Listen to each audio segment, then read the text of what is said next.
Hello everyone, स्वागत है आप सभी का एक बार फिर से मेरे यूट्यूब चैनल पर। दोस्तों, आज हम शुरुआत करने जा रहे हैं इनकम टैक्स की। आप किसी भी एग्जाम के लिए इनकम टैक्स के पेपर को स्टडी कर रहे हैं तो आपको ये सीरीज पूरी हेल्प करेगी। किसी भी असेसमेंट ईयर के लिए आप इनकम टैक्स की तैयारी कर रहे हैं, आपके लिए मैटर नहीं करेगा, क्योंकि जो वीडियोस किसी फाइनेंशियल ईयर से रिलेटेड होंगे उनको हम टाइम टू टाइम अमेंड करते रहेंगे। बाकी पूरी की पूरी सीरीज जहां पर बेसिक टॉपिक्स हैं वहां पर आपके लिए ये एप्लीकेबल है। तो आप इसे कभी भी, अगर आप देख रहे हैं वीडियोस को, आप कभी भी सुन रहे हैं, तो आपके लिए ये वीडियो बहुत ही हेल्पफुल होने वाले हैं। तो आइए शुरुआत करते हैं। तो दोस्तों, सबसे पहले हम बात करेंगे इनकम टैक्स होता क्या है। इनकम टैक्स से पहले हम ये समझते हैं कि टैक्स क्या होता है। अगर हम टैक्स के स्ट्रक्चर को देखें तो टैक्स क्या है। टैक्स गवर्नमेंट का एक रेवेन्यू होता है। आम जनता से टैक्स की फॉर्म्स में गवर्नमेंट फंड्स को कलेक्ट करती है और फिर वही फंड्स आम जनता की भलाई में ही खर्च करती है। जैसे गवर्नमेंट के जो टैक्स के सोर्सेज हो सकते हैं वो अलग अलग हो सकते हैं। उन्होंने इनकम टैक्स की फॉर्म में, जीएसटी की फॉर्म में, एक्साइज की फॉर्म में, या किसी और तरीके से टैक्सेस लगा के म्युनिसिपालिटी वगैरह वगैरह किसी भी तरह से पैसा इकट्ठा किया, वो गवर्नमेंट के पास आया। फिर उसी पैसे से गवर्नमेंट ने अपने गवर्नमेंट एम्प्लॉयज की सैलरी दी, सरकारी हॉस्पिटल में पैसा दिया, या जो है सरकारी स्कूल कॉलेजेस को चलाने में जो पैसा खर्च किया, तो वही पैसे को सरकार खर्च करती है पब्लिक के वेलफेयर में। तो ये गवर्नमेंट का रेवेन्यू है, टैक्स। अब टैक्स में हम बात कर रहे हैं इनकम टैक्स की, तो इनकम टैक्स क्या होता है, तो आइए स्टडी करते हैं। What is income tax. तो income tax is a direct tax that government impose on individual and business based on their income earnings. अब इनकम टैक्स एक तरीके का डायरेक्ट टैक्स है। सर, ये डायरेक्ट टैक्स क्या होता है, इनडायरेक्ट टैक्स क्या होता है, इन सभी चीजों पे हम आगे डिस्कस करेंगे। अभी के लिए फिलहाल हमको अपना फोकस रहना है इनकम टैक्स पे। डेफिनेशन क्या कह रही है, तो ये टैक्स सरकार किस पे लगाती है, तो इंडिविजुअल्स पे लगाती है और बिजनेसेस पे लगाती है। इनको भी हम किसी और नाम से आगे जानेंगे। बेस्ड ऑन देयर अर्निंग, ये जो टैक्स होता है ये अर्निंग के बेस पे लगता है, यानी कि जिसकी ज्यादा अर्निंग होगी उसको ज्यादा देना होगा, जिसकी कम अर्निंग होगी उसको कम देना होगा। इसको भी हम एक सेपरेट नाम से आगे जानेंगे। This tax is typically levy on individual and businesses, जैसा कि हमने डिस्कस किया। The income tax system usually operate on a progressive scale, meaning that higher income level are taxed at higher rate, कि जो ज्यादा पैसा कमाएगा उसको ज्यादा लगेगा और जो कम पैसा कमाएगा उसको या तो नहीं लगेगा या कम लगेगा। The revenue collected from income tax is used to fund public services and infrastructure such as health care, education and transportation. जैसा हमने बात की कि टैक्स की फॉर्म में सरकार पैसा लेती है और उस पैसे को फिर पब्लिक के वेलफेयर में खर्च कर देती है। इनकम टैक्स में हम पढ़ेंगे क्या, क्या हम इनकम टैक्स कैलकुलेट करना सीखेंगे? जी नहीं। ये बात हमको पहले से मालूम है कि इनकम टैक्स का रेट क्या है। हर साल बजट में रेट डिक्लेयर होते हैं। इस साल के लिए भी अगर हम देखें, ये अभी के टैक्स रेट्स हैं। आप कौन से ईयर के लिए पढ़ रहे हैं मैटर नहीं करेगा, एक एग्जाम्पलरी फॉर्म में हमने इसको सामने रखा है, क्योंकि जब प्रैक्टिकल क्वेश्चंस करेंगे तो हम प्रैक्टिकली उस समय के जो रेट होंगे उनको देखेंगे।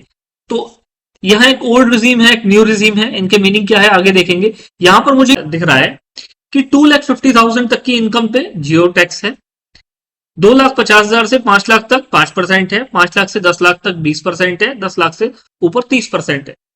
तो अगर किसी की इनकम 5 लाख है, 10 लाख है, 20 लाख है, तो क्या ये रेट देख के कोई अपनी इनकम पे टैक्स कैलकुलेट नहीं कर लेगा? इसके लिए क्या हमको बहुत ज्यादा मेहनत करने की जरूरत है, बहुत पढ़ने की जरूरत है कि सर इनकम टैक्स कैलकुलेट कैसे होगा? या बस यही था कि हमने समझ लिया इनकम टैक्स कैसे कैलकुलेट करना है, इनकम टैक्स का एक स्लैब है वो हमने देख लिया, और इनकम तो सबको मालूम ही होती है ना उसकी, कि इनकम कितनी है। हम तो अकाउंट्स पढ़ रहे हैं, अकाउंट्स में हम इनकम तो कैलकुलेट कर ही लेंगे। तो हम यहां पढ़ेंगे क्या? तो जवाब है, हम यहां पर इनकम टैक्स पढ़ेंगे। इनकम टैक्स में हम ये पढ़ेंगे कि कौन सी इनकम पे टैक्स लगता है। क्योंकि बेटे जो हम पैसा कमाते हैं वो हमारी रियल इनकम होती है। और इनकम टैक्स जब हम लगाएंगे, जो हमारा टैक्स कैलकुलेशन होगा वो कभी रियल इनकम पे नहीं होता। जो हम टैक्स कैलकुलेट करते हैं वो हम कैलकुलेट करते हैं टैक्सेबल इनकम पे। Income tax is charge on taxable income, not on real income. और जो ये टैक्सेबल इनकम होती है ये रियल इनकम से कम भी हो सकती है, रियल इनकम से ज्यादा भी हो सकती है। जैसे taxable income is equal to real income. किसी ने 10 लाख रुपए कमाए तो हम कह रहे हैं taxable income is equal to real income. Taxable income is less than real income. Taxable income है 10 लाख रुपए जबकि रियल इनकम है 15 लाख रुपए। तो सर टैक्स किस पे कैलकुलेट होगा, 10 लाख पे या 15 लाख पे? सर 10 लाख पे। सर कोई धांधली, कोई भ्रष्टाचार तो नहीं है इसके अंदर, कोई टैक्स चोरी तो नहीं कर रहे हम? नो, गवर्नमेंट के ही बताए हुए नियम्स को हम लोग फॉलो करेंगे और उनसे हम टैक्सेबल इनकम कैलकुलेट करेंगे। Taxable income is less greater than real income. Sir taxable income 10 lakh है जबकि रियल इनकम 7 लाख है, ऐसा भी होता है क्या सर? जी, 7 लाख रुपए कमाए हैं लेकिन टैक्स कैलकुलेट करेंगे हम 10 लाख पे। हमें आगे चल के सीखना है कि टैक्सेबल इनकम कैसे कैलकुलेट करते हैं। तो सबसे पहला जो हमारा काम है वो ये है टैक्सेबल इनकम काम कैलकुलेट करना। टैक्सेबल इनकम कैलकुलेट करना सीख लिया, मीन 60% 70% पार्ट ही खत्म हो गया हमारे इनकम टैक्स का। जैसा कि हम बात कर रहे थे टैक्स क्या होता है, तो tax is a mandatory financial charge or levy imposed by a government on individuals, businesses or their entities to fund public services and infrastructure and to support government operation.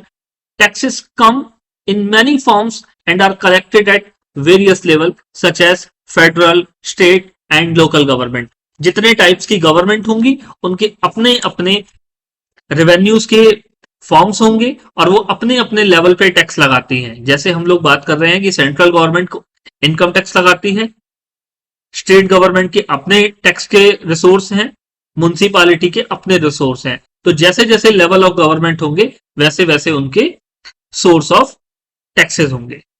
बात की थी हमने टाइप ऑफ टैक्सेस की, तो बेटा दो तरह के टैक्सेस की हमने बात की, एक होता है डायरेक्ट टैक्स, एक होता है इनडायरेक्ट टैक्स। जो हमारा इनकम टैक्स है वो एक तरीके का डायरेक्ट टैक्स है। Direct taxes are those that are paid directly to the government by the individual or organization on whom they are imposed. इसके लिए एक ही लाइन हमारे लिए काम की है कि डायरेक्ट टैक्स वो टैक्स होता है जिसका बर्डन होता है वो खुद से पे करता है। जैसे इनकम टैक्स एक डायरेक्ट टैक्स है, क्यों?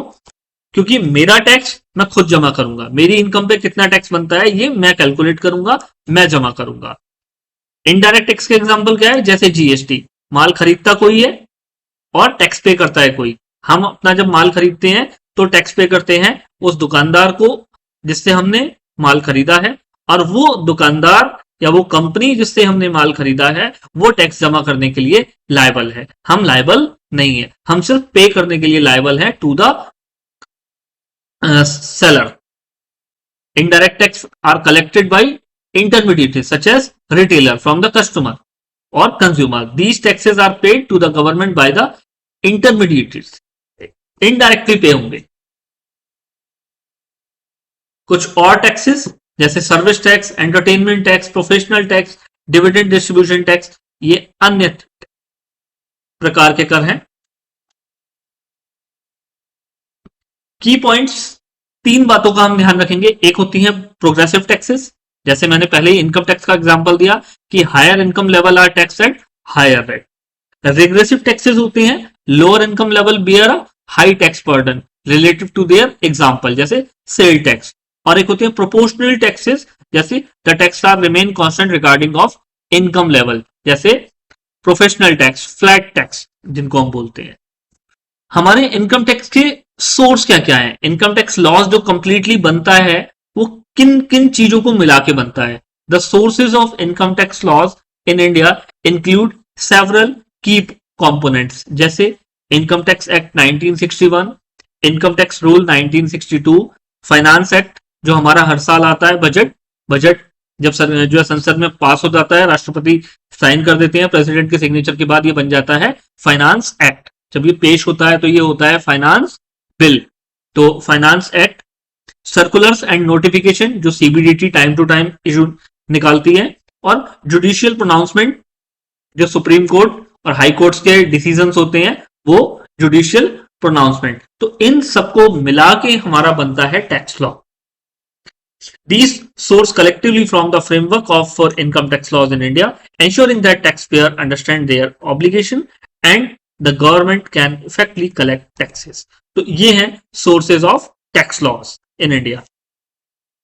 अभी तक जो हम पढ़ रहे हैं ये बहुत ही बेसिक सी बातें हैं, इनका हमारी बेसिक अंडरस्टैंडिंग से भी लेना देना है। आगे हम अभी डिटेल डिस्कशन करेंगे चीजों पे जो हमारे एग्जाम के लिए काम आएंगी, लेकिन इन चीजों की जब तक हमारे को समझ नहीं होगी, नॉलेज नहीं होगी, हमारी बेसिक अंडरस्टैंडिंग इतनी स्ट्रांग नहीं हो पाएगी, तब तक हम अपने मेन चैप्टर्स की तरफ मूव नहीं कर पाएंगे। इसलिए इन सारी बातों का पता होना भी हमारे लिए बहुत जरूरी है। लेवी ऑफ इनकम टैक्स की हम बात कर रहे हैं, तो income tax is a tax levy on taxable income, not on real income. तो टैक्सेबल इनकम हमें कैलकुलेट करनी है ऑफ द प्रीवियस ईयर। अब देखो यहां पर एक वर्ड आ रहा है प्रीवियस ईयर। सर ये प्रीवियस ईयर क्या होता है? पिछला साल। Answer is no. Sir previous year क्या है? आगे जानेंगे। Of every person, of every person यानी कि हर इंसान। Answer is no. Income tax में प्रीवियस ईयर का मतलब क्या है, पर्सन का मतलब क्या है, टैक्सेबल इनकम का मतलब क्या है। तो इनकम टैक्स की जो बेसिक वोकैबुलरी है, बेसिक डेफिनेशंस हैं, उनको हमें समझना है। तो आगे का जो हमारा सफर है वो यही है कि हम बेसिक अंडरस्टैंडिंग करें यहां पर किस टर्म का क्या मतलब है। तो कुछ की टर्म्स हैं उनके बारे में जानते हैं। सबसे पहले हम बात करेंगे इनकम की। इनकम क्या होती है? तो income includes all types of earning such as salary, business profit, capital gain, dividend, interest, rental income and any other receipts in cash और काइंड। अभी के लिए हम इसको सिर्फ यहीं तक पढ़ेंगे, इतने को ही समझेंगे। इनकम वैसे क्या है, हेड्स ऑफ इनकम क्या है, हम आगे बात करेंगे। सर एसएससी क्या होता है? यहां पर हमें बार बार ये वर्ड पढ़ना है, एसएससी। एसएससी क्या है? तो an assessee is a person by whom any tax or any other sum of money is payable under the income tax act. It include individual, HUF, company, firm, association of person, body of individual and any other artificial judicial person। SSC को हम आसान भाषा में क्या समझे? तो बेटे SSC वो पर्सन है जो इनकम टैक्स में टैक्स पे करने के लिए या इनकम टैक्स की जो भी कॉम्प्लिकेशंस हैं उनको फाइल करने के लिए, उनको पूरा करने के लिए जो पर्सन लायबल है वो एसएससी है। फॉर एग्जाम्पल, आप लोगों ने छोटे छोटे बच्चों को टीवी एड में देखा होगा, डायपर की एड देखी होगी, बेबी जॉनसन की एड देखी होगी, या छोटे छोटे बहुत ही माइनर अपने बच्चे देखे होंगे। अब जो कंपनी उनसे एड करा रही है फ्री तो करा नहीं रही होगी। सपोज करो बेबी जॉनसन वाले एड में हमने देखा कंपनी का 50 लाख रुपए में कॉन्ट्रैक्ट है, 1 करोड़ रुपए का कॉन्ट्रैक्ट है, कंपनी ने पे किया। किसको पे किया होगा? बच्चे को या बच्चे के पेरेंट को? बच्चे के पेरेंट को पे किया होगा। अब क्या उस इनकम पे टैक्स लगेगा या नहीं लगेगा? तो टैक्स तो लगेगा, लेकिन टैक्स पे कौन करेगा? क्या वो बच्चा पे करेगा? और इनकम किसकी है, बच्चे की या बच्चे के माँ बाप की? टीवी एड में अगर बच्चे के माँ बाप को दिखाते तो टीवी एड चलता नहीं, चला है बच्चे की वजह से, लेकिन बच्चा भी माइनर है, बच्चे को तो कुछ पता नहीं। तो पैसा कमाया किसने? बच्चे ने, लेकिन टैक्स कौन भरेगा? माँ बाप, क्योंकि वो टैक्स पैसा रख कौन रहा है? माँ बाप। तो जो भी टैक्स पे करने के लिए लायबल है, जो भी इनकम टैक्स के कॉम्प्लिकेशंस को फाइल करने के लिए या उनको फेस करेगा, वो पर्सन कहलाता है एसएससी। हमारे केस में एसएससी वो बच्चा नहीं है, उसके पेरेंट। तो दोबारा पढ़ते हैं, आप समझ में आएगा। An assessee is a person by whom any tax or any other sum of money is payable under the income tax act. It includes individual, HUF, company, firm, association of person. अब company अपने आप में हमने पढ़ा है एक artificial person है, लेकिन कंपनी के वो ऑफिशियल्स जो कंपनी के बिहाफ पे टैक्स जमा कर रहे हैं, टैक्स फाइल कर रहे हैं, वो कौन है? एसएससी है। बॉडी ऑफ इंडिविजुअल और any other artificial judicial person. तो ये सब क्या है? एसएससी है। अब बात करेंगे असेसमेंट ईयर क्या होता है। तो बेटा असेसमेंट ईयर क्या है? The assessment year is a period of 12 month starting from 1st April of every year to March 31st of the following year, during which income earned in the previous year is assessed to tax. Sir कुछ समझ नहीं आया। देखो बच्चे, अभी हमने अपनी definition में प्रीवियस ईयर पढ़ा था। प्रीवियस ईयर का मतलब क्या था? फॉर एग्जाम्पल, एक फाइनेंशियल ईयर है, फाइनेंशियल ईयर हम ले लेते हैं कोई भी बैक ईयर का 2020-21 ले लेते हैं।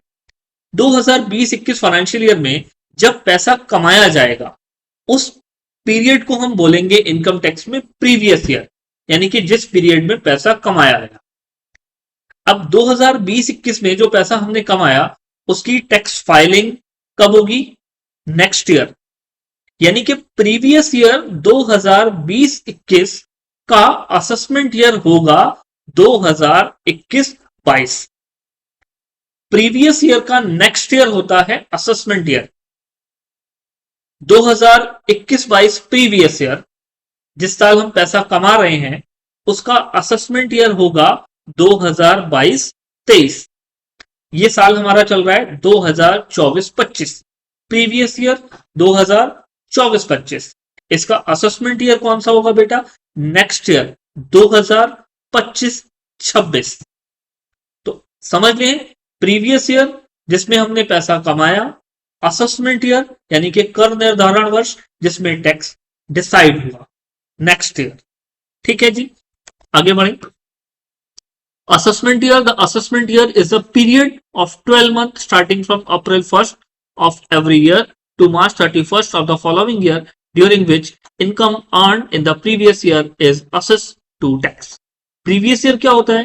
तो sir, the previous year is the financial year immediately preceding the assessment year.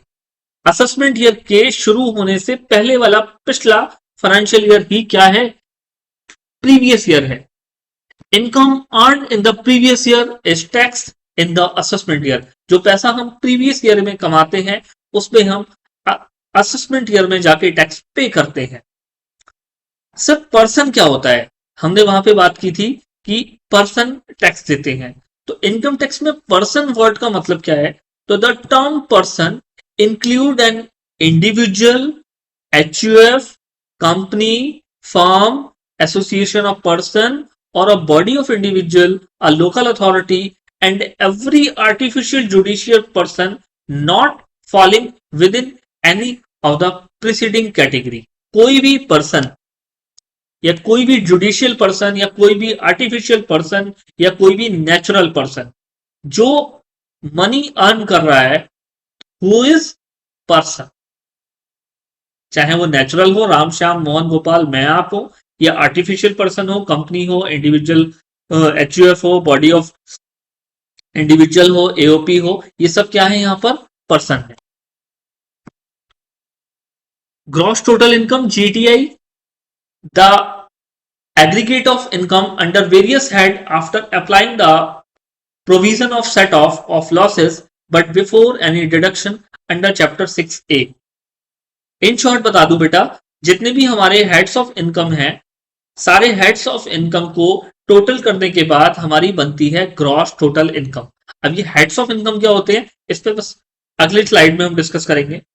Total income क्या होती है? तो सर, ग्रॉस टोटल इनकम में से डिडक्शंस माइनस करने के बाद जो इनकम बचती है, जिसपे हम टैक्स लगाते हैं, टोटल टैक्सेबल इनकम हम इसको बोलते हैं TTI।